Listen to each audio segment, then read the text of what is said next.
When it comes to classic watches, I feel like they need to tick off three distinct categories. They need to be historic. They've got history behind the model. They need to be innovative. I feel like that word sounds wrong. Innovative. They need to bring something new to the table. And finally, they need to be timeless. They can't just be a trend of the industry. They need to genuinely live forever. So based on this, in this video, I'm going to be showing you 10 watches that are absolutely future classics. Welcome back to the Chisholm Hunter channel. My name is Harrison.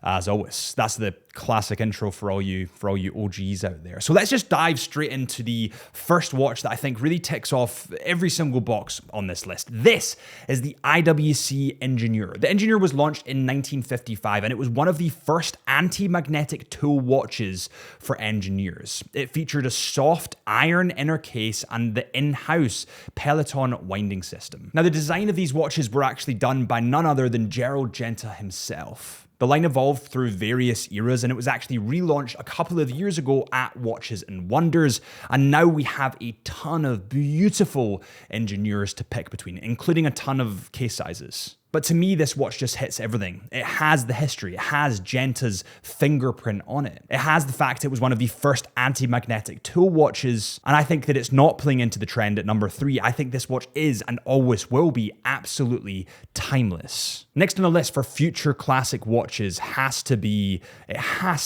this. This is the Ulysse Nardin Freak. The Ulysse Nardin Freak is so special because it literally completely redefined the watchmaking industry when it was launched in 2001. It got rid of the crown, it got rid of the dial, and it got rid of the hands. Instead, it used the movement itself to display the time as it rotates across the face. Now, something like this it was never done before. It was weird, it was strange, and actually it didn't really catch fire until kind of the last 5 years. It's as if you introduced a Tesla in the 1970s. They would be like, what the hell is going on? But that was how forward thinking it was. It was also one of the first watches to use silicon components, which pioneered a material that is now standard in high horology. When it comes to the actual specs of the Freak, they're not for me personally. They're a little bit too big. I mean, the Freak 1, for example, comes in at 44 millimeters in diameter and 13.37 millimeters in thickness. The Freak 1, again, is super expensive. I mean, just for an example, it comes in at £62,000 roughly.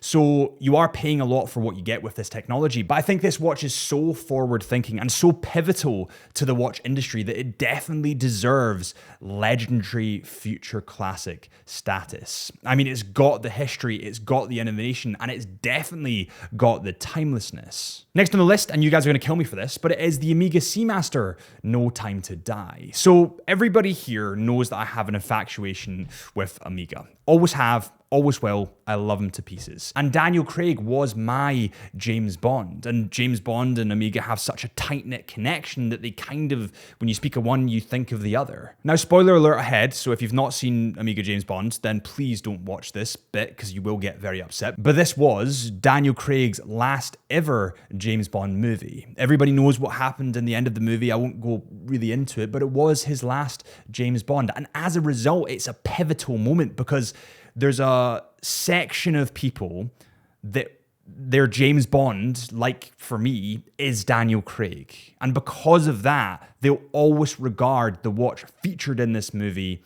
It will always have a sentimental spot in their heart. So there's the history. That's a huge moment in time. James Bond is a humongous deal, so that it's got that history. And then we get to the actual case and the high-tech stuff that they've done in this watch. So this watch is fully made out of titanium. It has a kind of muted down brown dial, and it has the same specs that we can see from other Seamasters. I mean, it comes in at 42 millimeters in diameter, 12.99 millimeters in thickness, and has a lug-to-lug of 49.6 millimeters. It has the Omega caliber 8806, which is COSC and METAS certified, and has 55 hours of power. Those tanned flares to this watch, those muted down tropical, some would say, flares to this watch make it look so classic. And that's exactly what makes it look like a future classic. Now, the bracelet and the case of this watch have a dark aesthetic because of the titanium and because of the materials, the high-tech materials that they've used in this watch. And I actually would go as far to say, as this is probably the most James Bond watch we've ever had, because it genuinely can do everything. making it, without going over old ground, a future classic. Next on the list, we have the Rolex Oyster Perpetual. The Rolex Oyster Perpetual is iconic because it was the first waterproof wristwatch introduced in 1926 with the groundbreaking, at that time, Oyster case. And later, it revolutionized in 1931 with the perpetual self-winding rotor. These innovations made it robust, precise, and reliable in literally every single condition you could think of. It set the foundations for literally nearly every other modern Rolex. Over time, like everything else, it evolved, but it evolved in a certain way that for a period of time I thought, it's just that little bit boring. Some would say boring is better, but in this instance, I was just like, there's nothing attracting me to it, but there's also nothing wrong with it. Until they did this. They introduced a green dial, a purple dial, kind of lilac color, and also a black dial. And that, to me, revolutionized it. It freshened it up. It looked great. It felt great. It just was an awesome watch. This Oyster Perpetual comes in at 36 millimeters in diameter, comes in full stainless steel, has that beautiful green dial, which does give it that pop of innovation, if you want to call it that. And now some people might say it's not as timeless as the black dial, and to an extent, I would agree, but I do think this is kind of more iconic because it's so easily recognizable due to the green dial. It's waterproof to 100 meters and has a beautiful movement in the caliber 3230, which is accurate to -2 to +2 seconds per day. It also has approximately 70 hours of power. And now we get to one of my favorites. This is the Tag Heuer Carrera glass box. The Tag Heuer Carrera glass box represents the classic 1963 Carrera chronograph, famous for its clean racing-inspired design. They added a domed sapphire glass box crystal that flows over the dial's edges, enhancing the legibility, but also giving it those vintage hues and characteristics that you can see. The glass box comes in at 39 millimeters in diameter, 13.9 millimeters in thickness, has a water resistant of 100 meters, and has the caliber TH20-07 movement, which is fully automatic with 80 hours of power. In recent times, I would say over the last year, 2 years, the glass box, the Carrera glass box, has really boomed into the limelight, if you will. And I do think that because of the unique look of this watch, combined with the fact that Tag are making huge strides in their movements at the moment that we can see in the new Aqua Racers, I really do think this is going to be a future classic. By the way, before I move on to the rest of these, because there's some absolute bangers coming up, what do you guys think of these future classics? Do you agree? Do you disagree? What do you guys think will be the future classics of the next 10, 20, 30 years in the watch industry? Let me know in the comments below. Next on the list is the Tudor Black Bay 58. Now, everybody knows the story between Rolex, the founding company, and obviously Tudor, and the fact that Tudor went dormant for many, many years before coming back with a huge punch because they're awesome watches. And in 2018, as part of the Black Bay collection, they redesigned the Tudor's original 1958 Submariner, nicknamed the Big Crown, and they released the Black Bay 58. The Black Bay 58 at that point only came in black. Now I know there's a burgundy and a blue and a silver, and there's a couple of different variations you can choose between now, but at that point it was only in black. And I do think that this will be a future classic. And the reason that I think it's going to be a future classic is because it was the first one of the range, and also there's just nothing not to like on this watch. I mean, it comes in at 39 millimeters in diameter. It's small, it's clean, it's rugged, it's tough, it can do anything. It's waterproof to 200 meters. It has an in-house movement. What isn't there to love about a Black Bay 58? Next on the list is the Grand Seiko Snowflake. And honestly, I went back and forth for ages whether I should put this in this video or not. But then I thought, since its release in 2017, this watch has not lost any traction or any momentum. And I think it's kind of becoming a future classic even right now because of when it was released. I mean, there's nothing not to like about this watch. The Snowflake comes in at 41 millimeters in diameter, 12.5 millimeters in thickness. It has a brilliant high-intensity titanium case and bracelet. It has a beautiful textured dial, and everybody knows the story about that textured dial. But more importantly, it has a spring drive movement, the caliber 9R65, which has 72 hours of power. It's got the history, it's got the technology, it's got the timeless nature. And for those of you that don't know, the most special thing about this watch is really the movement. It has a spring drive movement. Now, for those of you that don't know, a spring drive movement's a bit like a hybrid car. It brings the best from both the mechanical and quartz watches and splices them to make this beautiful, beautiful movement that nobody else can do. Literally nobody else can do it because it's patented.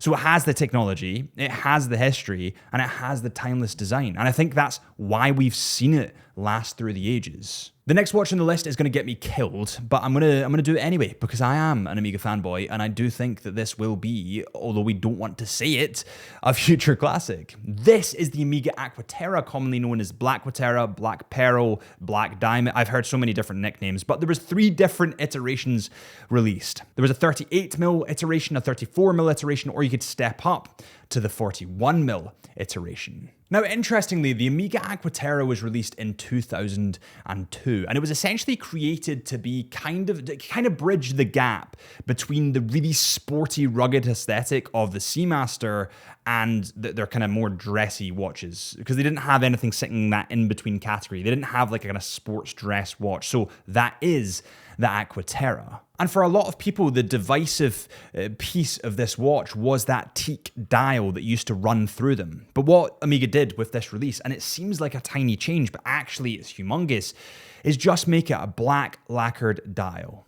Nothing complicated, nothing too ambiguous, nothing to upset people, something clean, classic, and clinical that will last through the ages. And I think they executed it perfectly. And I really do think that I can see somebody wearing this in 20, 30, 40 years' time and it still be looking to die for. Next on the list, we're getting to one of the most iconic dress watches of all time. This is the Cartier Tag. And the Tag was introduced in 1917 as one of the most iconic dress watches ever made, and it was inspired by the shape of a World War I tank as seen from above, which is kind of insane. It's also kind of insane to think that a tank back in the day, being how small and slender it was seen as masculine, because nowadays that would be seen as more feminine because of the way that the trends have gone with big brands like Panerai, Rolex, Tudor, Zenith. They're quite chunky, but at that time that was more kind of masculine, which is weird. Now, since its release, it's become one of the most iconic dress watches that you can get, and it's really taken over the category of kind of rectangular shape watches. This is actually a difficult one because I feel like no matter what way you spin it, it's not really a future classic because it already is a classic. But I mean, the new models that they're releasing, they still look like they're going to last a lifetime. They look like they'll still look trendy in 100 years. Next on the list is an interesting one because it's very new. Actually, it was released a couple of weeks ago from when I'm filming this video, but this is the new Tudor 1926 Luna. And this is the first ever Tudor watch to feature a moon phase on the dial. And that right there is your history and your innovation. And the reason being is because Tudor is going from strength to strength. It's one of the biggest brands in the world and it's still growing very, very fast. It's not going anywhere. So I think this is a key moment in history for Tudor. And then we get to the design.